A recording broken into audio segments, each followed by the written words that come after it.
Monuments. Monuments are the symbols of Indian culture. Historians call monuments silent spectators as they assist in writing history through the study of art, architecture, and painting. The ancient monuments of India are Buddhist stupas, vihara, Jain chaityalayas, forts, buildings, and instruments used in the construction of monuments.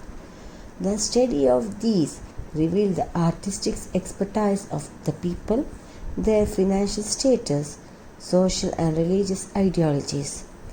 The excavation in Patliputra reveals the influence of Persian art and architecture in the building of Mauryan Place. The study of many other Mauryan monuments reveals the influence of Rome or Indian art and architecture. The art of construction of temples was continued by Buddhists and Jains after Gupta period, and the growth of Buddhism was together with their architecture. They used metals and stones in construction, therefore the architecture lasted in spite the ravages or destruction of time of such period. Ancient paintings, though declined, but the remaining indicate the interest Indians had in painting. The paintings found in Ajanta gives information about the palaces, the dress, jewelry, servants, peasants, sages or wisdom person, beggars in India.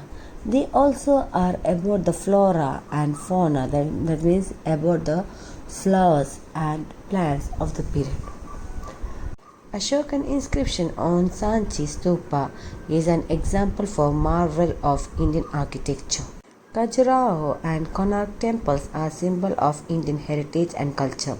Belur, Halebeedu, Somanathpur, Aihole, Badami, Kanchi, Srirangam, Mahabalipuram and many other depicts the richness of art and architecture in South India.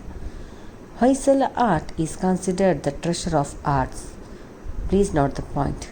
Along with that, please note this also. To preserve the rich architecture of India, British Viceroy Lord Curzon passed Monument Protection Action in 1906. On the whole, monuments bring forth the lifestyle of the people and help to write their history. So these are all about archaeological sources. Comes under sources of history. So the sources of ancient history is classified into literary sources and archaeological sources. So these literary sources are further classified into indigenous literature and foreign literature. So with regard to indigenous literature, we have learned about religious literature, Vedic literature, Buddhist literature, Jain literature, Sangam literature, secular literature, historical documents, non-historical documents, and medicinal and scientific literature.